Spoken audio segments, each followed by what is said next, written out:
திடீரென ஒரு மழைக்காலம். ராஜபாளையத்தில் ஆகஸ்ட் மாதத்தில் திடீரென ஒரு மழை பெய்தது. பகல் முழுக்க கொளுத்தி எடுத்த வெயிலுக்கு இதமாய் அந்த மழை இனிமையாக இருந்தது. ஆனால் அந்த மழைக்கு ஒரு இருண்ட முகம் இருந்தது. ராஜபாளையம் பேருந்து நிலையத்தில் கடைசி பேருந்துக்காக காத்திருந்த சண்முகத்திற்கு அது தெரியாது. சண்முகம் ஒரு தனியார் நிறுவனத்தில் வேலை பார்த்துவிட்டு தன் கிராமமான கோபாலபுரத்திற்கு திரும்பிக் கொண்டிருந்தான். நேரம் இரவு 9ஐ தாண்டி இருந்தது. பேருந்து வர தாமதமாகும் என்று அறிவிப்பு வந்ததும் சண்முகம் ஒரு தேநீர் கடையில் ஒதுங்கினான். அப்பாடா, இந்த மழைக்கு ஒரு சூடான டீ குடித்தால் தேவலாம் என்று நினைத்து கொண்டான். டீ கடையில் சில பயணிகளும் கடைக்காரரும் இருந்தனர். வானம் இருண்டு மின்னல் வெட்ட இடி கர்ஜித்தது. டீ கடைக்காரர் ரேடியோவை போட்டுவிட்டு சண்முகத்திடம், தம்பி, இந்த மாதிரி மழையில வெளியில போறது ரொம்ப ஆபத்து. போன வருஷம் இதே மாதிரி ஒரு மழையில பக்கத்து ஊர்ல ஒருத்தன் காணாம போயிட்டான். இன்னைக்கு வரைக்கும் என்ன ஆச்சுனே தெரியலை என்றார். சண்முகம் சிரித்து கொண்டே, ஐயா, நான் சின்ன வயசுல இருந்தே பேய் கதைகள் நிறைய கேட்டுட்டேன். அதெல்லாம் எனக்கு பயம் கிடையாது என்றான். பேருந்து வர இன்னும் நேரமாகும் என்பதால் சண்முகம் ஒரு நாற்காலியில் சாய்ந்து கண்களை மூடினான். தூக்கம் அவனை ஆட்கொண்டது. கனவில் ஒரு மங்கலான உருவம் அவனை நோக்கி வருவதாக உணர்ந்தான். திடீரென தூரத்தில் ஒரு பேருந்து வரும் சத்தம் கேட்டது. சண்முகம் எழுந்து பார்த்தான். அது அவன் ஊருக்கு செல்லும் கடைசி பேருந்துதான். அவசரமாக பணத்தை செலுத்திவிட்டு பேருந்தினுள் ஏறினான். பேருந்தில் அவனும் ஓட்டுநரும் நடத்துனரும் மட்டுமே இருந்தனர். சண்முகம் ஜன்னலோரம் ஒரு சீட்டில் அமர்ந்தான். மழை இன்னும் விடாமல் பெய்து கொண்டிருந்தது.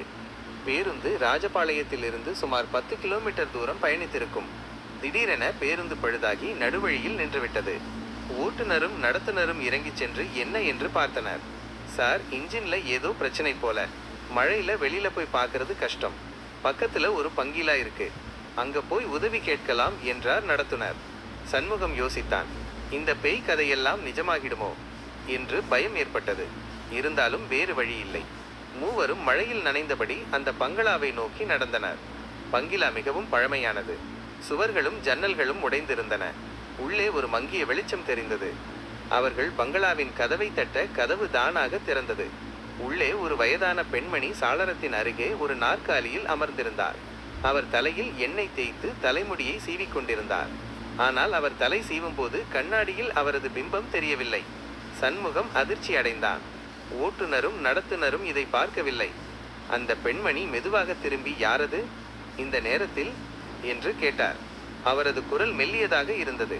நடத்துனர் தயக்கத்துடன், அம்மா, நாங்க bus driver, conductor. Bus repair ஆகிடுச்சு, கொஞ்சம் உதவி பண்ண முடியுமான்னு கேட்க வந்தோம் என்றார். அந்த பெண்மணி சிரித்தார். அவரது சிரிப்பு அறையில் எதிரொலித்தது.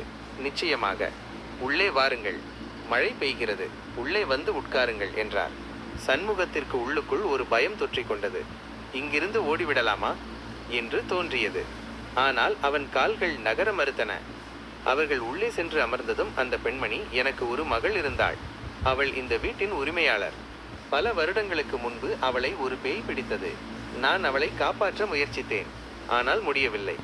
அவள் என்னை இந்த கண்ணாடியினுள் அடைத்து விட்டாள். நான் இந்த கண்ணாடியினுள் இருந்து அவளை பார்த்து கொண்டே இருக்கிறேன். அவளுக்கு விடுதலை வேண்டும், அவளுக்கு மோட்சம் கிடைக்க வேண்டும் என்றார். சண்முகம் அதிர்ச்சியில் உறைந்து போனான். ஓட்டுநரும் நடத்துனரும் ஒருவரையொருவர் பார்த்தனர். அவர்கள் முகத்தில் பயம் அப்பி கிடந்தது. அந்த பெண்மணி திடீரென வேகமாக சண்முகத்தை பார்த்து, இப்போது நீயும் அவளைப் போல இந்த கண்ணாடியில் சிக்குவாய் என்று அலறினார். அடுத்த கணம் அறைக்குள் இருந்த அனைத்து விளக்குகளும் அணைந்தன. ஒரு பயங்கரமான குளிர் சண்முகத்தின் உடலை உலுக்கியது. அவன் மயக்கமடைந்தான். மறுநாள் காலை சூரியன் உதித்ததும் ராஜபாளையம் பேருந்து நிலையத்தில் ஒரு புது செய்தி பரவியது. நேற்று இரவு காணாமல் போன 3 பேர் ஒரு பழைய பங்களாவில் பிணமாக கிடந்தனர். அவர்கள் கைகளில் ஒரு பழைய கண்ணாடி இருந்தது என்று. சண்முகம், ஓட்டுநர், நடத்துனர் மூவருமே அந்த பங்களாவில் உள்ள கண்ணாடிக்குள் மாட்டிக்கொண்டார்களா? அல்லது அந்த பெண்மணி சொன்னது வேறு ஏதேனுமா? யாருக்கும் தெரியாது. ஆனால் ராஜபாளையத்தில் ஆகஸ்ட் மாதத்தில் திடீரென ஒரு மழை பெய்தால் இன்றும் அந்த பழைய பங்களா இருக்கும் திசையை யாரும் திரும்பி பார்ப்பதில்லை.